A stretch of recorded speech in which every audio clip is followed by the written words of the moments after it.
Good morning dear students. In previous video we have studied about the common feature between living things and non-living things, and in this video we will study about the characteristics of living things. The first characteristics is cellular organization.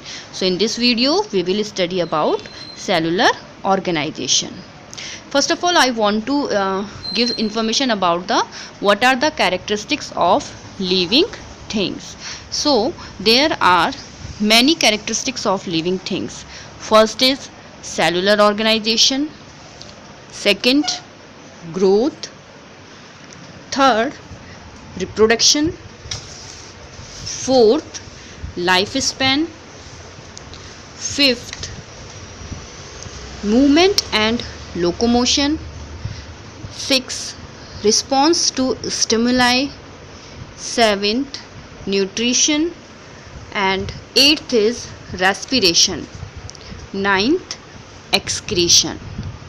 So we will study one by one these characteristics of living things. By these characteristics we can easily identify which things are living and which are non-living. So let's we continue the first characteristics, that is cellular organization. So first in this video we will discuss the characteristics of living things. Okay, I already told you the different types of characteristics of the living things on the which we can identify the living and non-living things. So the first characteristics of the living thing is cellular organization. Okay, so I already told you that the basic structural unit of the living thing is cell. It means all the living things are made up of a smaller unit called cell. So cell is the basic unit, basic structural unit of life. Okay, now see in your book, the first characteristic is cellular organization. A wall is made up of bricks. This is the example given you that have you seen the wall? Okay, when have you seen the construction? Whenever there is a construction, you see that wall is made up of the bricks, smaller bricks joined together and make a wall. Same as it is a book. This book is made up of pages, a number of pages. Okay, similarly the living things is made up of small cells. Cell is the very smaller unit, basic unit. Okay, and that's why it is known as basic unit of the life. The body of a living thing may be made up of one or more than one cell. किसी भी living thing की body एक या एक से ज़्यादा cell की बनी हो सकती है. Okay, if the body of living things is made up of only one cell, then it is known as unicellular organism. Okay, and if the body of living thing is made up of more than one cell, then it is known as multicellular organism. So see in the next page number 47. All living things which consist of a single cell are called unicellular organism. Okay, the body of living thing is made up of single cell, then it is known as unicellular. Uni means one. These organisms are so small that they cannot be seen with the naked eyes. ये organism जो single celled unicellular organism होते हैं, ये इतने small होते हैं कि हम इनको अपनी नेकेड आई मीन्स खुली आँखों से हम ऐसे ही नहीं देख सकते उसको. किसकी हेल्प लेनी पड़ेगी? माइक्रोस्कोप की. Okay, so these are the very small living things, so we can see with the help of microscope. So example is amoeba and bacteria. See the amoeba, structure of the amoeba. Okay, it is found in the water में मिलता है ये, and it is a unicellular organism. This is only one cell and all the function of the body is made up by this single cell. कोई भी इसमें process हो रहा है, चाहे न्यूट्रिशन का हो रहा है या फिर रिप्रोडक्शन का हो रहा है या फिर ग्रोथ हो रही है. ओके, सारा जो भी फंक्शन है, एक्सक्रीशन हो रहा है, ये सिर्फ इस सेल के, सिंगल सेल के थ्रू होता है. That's why it is known as unicellular organism. Okay, now see the cheek cells. This is the multicellular, and onion cell is also multicellular.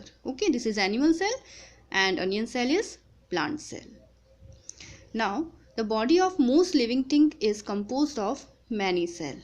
अगर किसी लिविंग थिंग्स की बॉडी एक से ज़्यादा सेल से बन रही है, बहुत ज़्यादा सेल से बन रही है, तो ऐसे ऑर्गेनिज्म को क्या बोलेंगे? Multi cellular organism. The living things whose body consists of more than one cell are called multicellular organism. So multicellular organism also begin their life from a single cell. Multicellular organism जब अपनी life start करते हैं तो वो पहले single cell होते हैं और सिंगल सेल ही डेवलप होके उसमें डिवीज़न होते हैं. डिवीज़न होने के बाद वो डेवलप होते हैं और फिर मल्टीसेलुलर बन जाते हैं. For example, an egg is a single cell. Egg single cell है which develops into a bird, और उसमें डिवीजन्स होते हैं. डिवीज़न होने के बाद वो डेवलप करता है और किस में कन्वर्ट हो जाते हैं? बर्ड में. So this is the main feature of a first characteristics of the living thing, that is cellular organization. That means all living things is made up of a cell. It may be single cellular or multicellular. Okay, but in case of non living things, they do not have cell. उनमें ऐसी कोई cell नहीं होती है. In previous video I told you non living things are made up of the which, किससे बने होते हैं? Yes, molecules से. Okay, so see in the picture, these are the multicellular organism. Lion, elephants, human beings. Okay, these are multicellulars. And one more thing, plants are also categorized in the living things, and plants are multicellular. Animals and plants are multicellulars.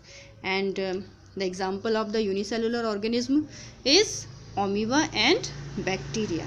Okay, so in single cellular organism like in amoeba, all the functions carried out by a single cell. जितने भी function होते हैं living things के वो किसके through होते हैं? Single cell के through. But in multicellular organism all the processes have different carried by the different systems. Okay, all the process like nutrition, okay, excretion and respiration, they have the well developed system, and that's why all the functions are carried by the different system. Now important thing, see in the this para information bit. Okay, so this is a very informative sentences, so you just read out. The ostrich egg is the biggest cell, about 7 centimeter in diameter in the world. This is very GK. This is the general knowledge question, and you have to learn and understand what is it. Okay, so ostrich egg is the biggest cell. सबसे बड़ा cell है किसका? ostrich egg का. और अगर इसका diameter पूछा जाए तो कितना है? 7 सेंटीमीटर. तो वर्ल्ड में सबसे बड़ा बिगेस्ट सेल कौन सा है? Ostrich egg. After then most cells can be seen with the naked eye. ज़्यादातर सेल्स जो होती हैं हम नेकेड आई से देख सकते हैं. A microscope is needed to observe cell. Okay, हमें किसकी हेल्प लेनी पड़ती है ऑब्जर्व करने के लिए सेल्स की? माइक्रोस्कोप की. After then see in the right side of the page, fact is, it is very important. Children, do one thing, these 2 points, 3 points, first, second and third, these 3 points note in your notebook. In the when I will give you today, I will give you notes or word bank. Okay, some important definitions, so you also include these 3 points because these are very important. Okay, so I am telling you, study of plants is called botany. Science के जिस branch में हम plants की study करते हैं उस branch को क्या बोला जाता है? Botany. Okay, and the study of animals is called zoology. Science की जिस ब्रांच में एनिमल्स की स्टडी की जाती है उसे क्या बोलते हैं? Zoology. Okay. After then third point, study of all living organism, plants and animals is called biology. और साइंस की वो ब्रांच जिसमें दोनों की स्टडी की जाती है, प्लांट्स की भी और एनिमल्स की भी, उस ब्रांच को क्या कहते हैं? Biology. Okay. It means biology is a branch of science in which we will study the living organism, plants and animals. Now we categorize this biology into two parts. इस biology को हमने दो parts में divide कर दिया. First कौन सी है? Zoology and second is botany. In zoology we study the which? Animals. Okay, we will study the animals, and in botany we will study the plants. So this is your work to read this topic, first characteristics of the living thing, that is cellular organization, from page number 46 to 47, and in the back side of the in the end of the lesson you can see the words I know. This is the work: growth, autotroph, heterotroph and stimulus. These are 4 definitions you do in your notebook, and these points which I told you now, these 3 sentences also write. Okay, this is your work, do in your notebook. Okay, thank you.